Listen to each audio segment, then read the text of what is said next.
Dobar dan, gledate N1 na 1, moje ime je Vojislav Stevanović. Evropska banka za obnovu i razvoj do sad je u Srbiji investirala više od 4 milijarde evra u više od 200 projekata. Predsednik EBRD-a Suma Cakrabarti, koji je bio u poseti regionu, večeras je moj gost. Mr. Cakrabarti, good evening. Thank you very much. Good to be here. Last time you've been here a few years ago, what would you say are the main changes in the countries that you have visited? And of course, what are the issues that we didn't tackle in the past period? Well, I've been coming to the region and to Serbia for the last 4 years. In fact, this is my 4th visit to Serbia. And the Western Balkans as a region has been a priority for me and my bank, EBRD.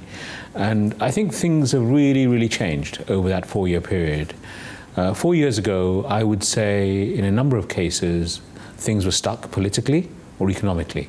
But I think we've seen in Serbia and we've seen in the other Western Balkans countries a real shift towards reform in the last 4 years. I think it's very important to recognize that the EU approximation process has played a major part in this. Also, the desire to make sure in each of these countries that the economic growth comes back and that the fiscal situation is well handled. You can see that in every single country. And in Serbia, I would say in the last 2 years, you can see a number of reforms going through the parliament, whether it's a labor code with corporate tax, PPPs, concessions, all of these things are very helpful. And that's why I think in the case of Serbia, the business environment has improved so much. What is to be done, especially in the region? Well, I think the next phase in the region, and it will differ country by country, first of all, is in some areas to take very much a regional approach. And let me give you some examples of that. I think in infrastructure and energy, it's very important that a very much cross-border regional approach is taken. And that's why the EBRD has had these 2 major summits, Western Balkans investment summits, 2014 and now earlier this year in 2016, where the prime ministers from the region and their ministers come and we talk about investment. We don't just talk about political dialogue. We really talk about the investments across the border, whether it's the peace highways, Prime Minister Vučić has mentioned, Niš, Pristina, Durrës, or other projects that Corridor 5C, for example.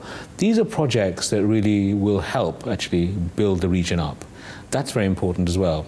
But beyond that, I think it's quite important really to continue with this process of reform. And the next stage, I think, in a number of countries is really to move towards a fully fledged private sector model of development. And that means structural reform is necessary. That means privatizations are going to be necessary in many of these countries, including Serbia. The EBRD is strongly advocating for the privatization. Very much so. Very much so. It's something, of course, that we very much is part of our mandate as EBRD to try and push the private sector share of the economy. It's something we believe in. We think it will help the structural growth of the economy as well, in Serbia, for example. And I think it means that the state, the burden of the state, becomes much less. At the moment, the state has to subsidize a lot of these companies because they're not working very well. And as they move into the private sector through privatization process, we think they can become much more competitive. And by the way, as you become members of the European Union over the next decade or however long it takes, those companies need to be very competitive. And I think they cannot be very competitive if they stay in the state sector.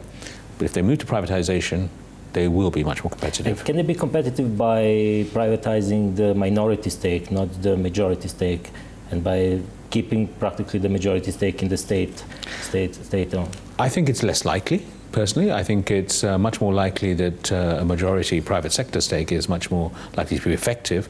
But, we in EBRD, we have so much experience of privatization. We know what went wrong in the 1990s, why many countries, many people, many citizens in our region of operations are frightened of privatization, don't like the idea, and people have learned lessons from that. So the successful privatizations require upfront investment in pre-privatization to try and get those enterprises into a good enough shape to improve their corporate governance, for example.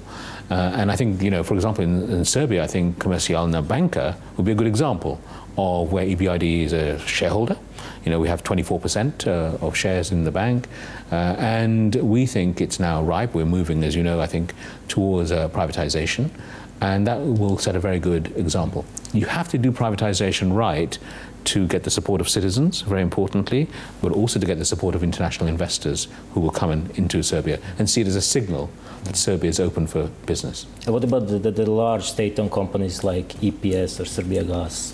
Yeah, I think those companies, to start with, the focus must be on restructuring. And both those companies you mentioned, EPS and Srbija Gas, are in our focus. In fact, in EPS, we have agreed a 200 million euro loan to help with the restructuring. And I'm very hopeful that next year Srbija Gas will also be an investment that EBRD will make, hopefully with the World Bank as well, to try and help with the restructuring there too. Do you think that the increase of the electricity price can contribute to the restructuring, actually? Yeah, this was long overdue, and it's a brave thing, isn't it, for any government to do this, because it's never popular to put up electricity prices. Electricity is a staple need for any family, any household, but it was the right thing to do. I think prices were far too low, and that meant deficits were being run, and then the company had to be subsidized. So in the end, the citizen still pays, because the citizen's taxes pay for the subsidy. So it's better to actually have the price at the right level. EBRD is celebrating 25 years, and more than half of those you're present in the Balkans. What would you say about your job in the next 15 or 20 years in the Balkans, and where are the main areas for work? I think the key issue in the Balkans is the choice of the top objective, and all the countries in the Western Balkans have made their European destination as their #1 objective. And Serbia is amongst those countries. So our job in all these Western Balkans countries is really try and support that process of integration, of being ready for EU membership in due course. So when each of the countries opens the various chapters on the way to European membership, we try to look at where could EBRD's model, where could our business model be helpful in moving that country forward. We are living in the world of the great volatility. Sometimes we are adding our local issues to that list of the volatility things. What is the role of the EBRD in such business environment? Could you help to reduce the volatility level? I think EBRD's role there's going to be always some volatility, political volatility, economic volatility, is to keep a firm eye on the long term. Remember, this is a long-term process. No country transitions to an open market economy overnight. No country has. But the successful countries have had a long-term objective. The EU is a good long-term anchor for that. And the EBRD's task is to remind people of progress and to help with those actions, those specific actions that will keep a focus on the long term and not be diverted by short-term political volatility. You saw the political issues that we have in the past couple of days. You witnessed that in the first hand. So would you say that those things could actually jeopardize the EU path process or the further restructuring process of the economies? What is quite clear is the news of the last couple of days, if you like, I would say is disturbing. But I don't think it's going to actually knock Serbia or the other countries off the long-term aim. I think they have to be dealt with. It shows that not everything is quite right yet in the relationships and the political relationships between the countries. But I also know that this is a generation of leaders in this region who are quite different from their predecessors. They're all trying, really, in the end, to keep their eye on the long-term objective of EU membership and economic development. To what extent, to come back to Serbia, to what extent is efficient in the use of the EBRD loans? We also witnesses that in the past period, Serbia actually paid a lot of penalties for not using the pre-arranged loans. So I think you're right to highlight that. First of all, the big picture is actually a very good one. Back in 2012 in Serbia, we were investing about 200 million euros that year. Since then, because of reforms, because of leadership, because of private sector appetite, we have been able to increase that volume. So every year we have been approving between 400 and 500 million euros of lending to Serbia. And that's why we have now more than 200 projects, 4.4 billion approved. But you're right that approving a project isn't the same as actually using the money and actually developing the economy. For that to happen, disbursements must happen from the projects. So one of the focus issues, if you like, with us and the government is dispersing money. As of today, there is about 600 million euros of undispersed lending to Serbia. We had a very good discussion with the Prime Minister and his ministers this morning. That was one of the topics we discussed, and we've agreed that we should have an immediate focus meeting on how to get that money dispersed.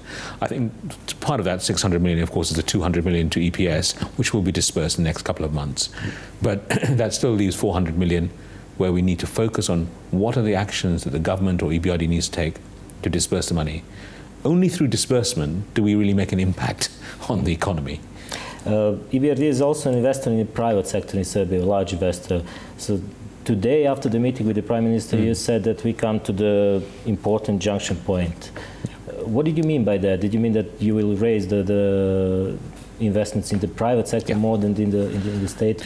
Now in Serbia, our investment ratio is 53% private, 47% public.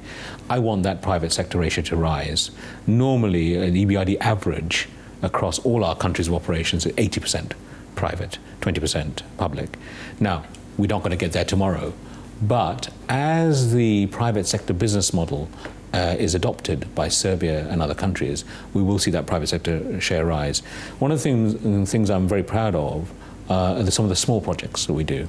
This can help the private sector share rise. We do a lot of work with SMEs. For example, already 750 SMEs in Serbia have been touched by advice by EBRD, about 100 a year we're seeing. This is great, because to grow the SMEs, not just in the Belgrade area, but in the regions of Serbia, helps the economy grow long term. That's private sector. And we need to do more of that. We need to help women in businesses, much more with female entrepreneurs, and also do more in the energy efficiency in the private sector as well, to make those companies much more energy efficient. That will all help raise the private sector share. The great thing about the Serbian economy is it's quite diversified. So you don't have to say this sector or that sector. But one of the sectors that I think has been a bit neglected in recent years, in the past we did a lot, has been agribusiness. I think it's quite important to try and get Serbian agribusinesses really supported and help to share some of the risk. And we've started discussing that again with the Prime Minister and his cabinet this morning. And that's a sector I want to really pursue going forward as well. EBRD is also known that has a graduation policy. When the countries reach the satisfactory level of development of the market economy, you're actually withdrawing. How long until we reach the point? I think there's some way to go. I don't think we should be discussing graduation and the Western Balkans, Serbia, at all. I think Serbia has major needs, as do the other Western Balkans countries. The test actually isn't just what level of development, but are we additional? Is EBRD additional? Is EBRD doing things that helps the transition to market economy that the commercial banks will not do? And you're certainly additional. I think EBRD is very additional in Serbia and the rest of the Western Balkans, and will be for some time to come. So I think the graduation debate is too early, premature. Yeah. Thank you very much. Moj gost večeras bio je Suma Cakrabarti, predsednik Evropske banke za obnovu i razvoj. Ostanite uz N1.